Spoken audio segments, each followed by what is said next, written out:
పాండవులు వనవాసానికి వెళ్ళారు. వనవాసం తర్వాత అజ్ఞాతవాసంలోకి వచ్చినప్పుడు పాండవులు శ్రీకృష్ణ భగవాన్ ప్రార్థన చేశారు. ప్రార్థిస్తే కృష్ణుడు ప్రత్యక్షమై ఎందుకు నన్ను పిలిచారు అని అడిగారు. కృష్ణ నీ యొక్క సహాయ సహకారాలతో వనవాస కార్యక్రమాన్ని విజయవంతం చేశాము. అజ్ఞాతవాసంతో అగ్ని పరీక్ష లాంటిది. మానవుడికి కనిపించకుండా జీవించాలంటే చాలా కష్టమైన పని.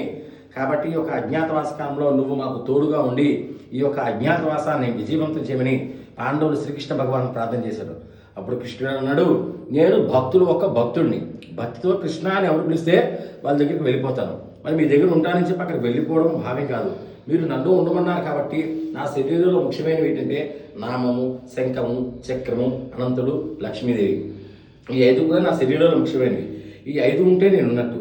మీరు నన్ను ఉండమన్నారు కాబట్టి నా బదులుగా ఈ 5టిని నేను అనంతగిరిపైన వ్యక్త అవ్యక్త కనిపించిన ఆకారంలో పెడతానని చెప్పి కృష్ణుడు శిరస్సు బదులుగా నామాన్ని, వక్షస్థలం బదులుగా శంకుచక్రాన్ని, పాదాల బదులుగా కింద లక్ష్మీదేవిని, వాటికి జాగ్రత్తగా సంరక్షణ చేయడానికి ఆదిశేషుని ఈ అనంతగిరి పైన పెట్టి, పాండవులారా అనంతుడు అన్నవాడు నాకు చాలా ఇష్టమైన వాడు.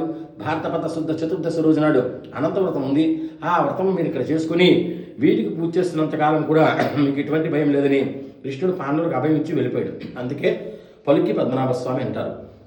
మన మనసులో ఏమైనా కోరికలు ఉంటే స్వామివారికి మనం చేసుకొని పద్మనాభ స్వామి అంటే పలానా కోరుకుంది, ఆ కోరిక తీరితే మళ్ళీ నీ దగ్గరకు వచ్చి నా శక్తి అనుసారము ఏదైనా సమర్పిస్తాను దండం పెట్టుకుంటే ఎటువంటి కోరిక 6 మాసాల్లో తీరుతుంది.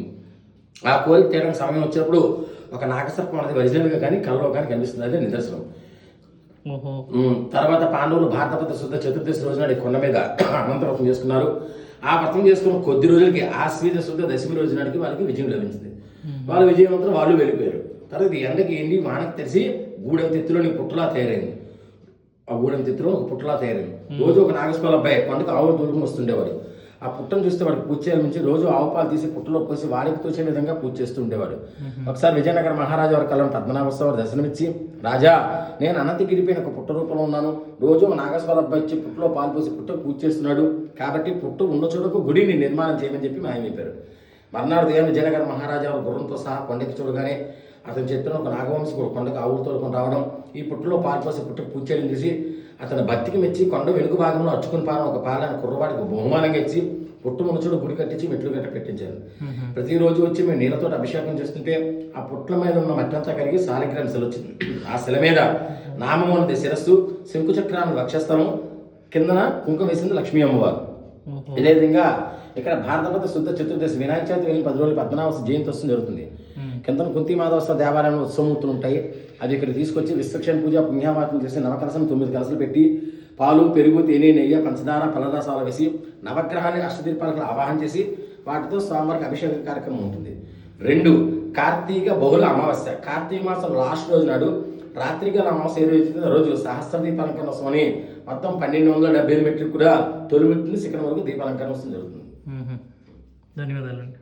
అదే కాకుండా స్వామివారికి ఇక్కడ నిత్య పూజలు ఉంటాయి.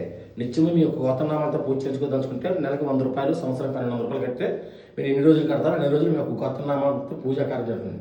చేసుకోవడం కలిగే లాభం ఏంటంటే కుజదోషం ఉన్నా, నాగదోషం ఉన్నా, వివాహం కావాలన్నా, సంతానం కావాలన్నా, ఉద్యోగం కావాలన్నా, వ్యాపార అభివృద్ధి కావాలన్నా, విదేశాలకు వెళ్ళి చదువుకోవాలన్నా, గృహ నిర్మాణం చేసుకోవాలన్నా స్వామివారి గొప్ప నిదర్శనం.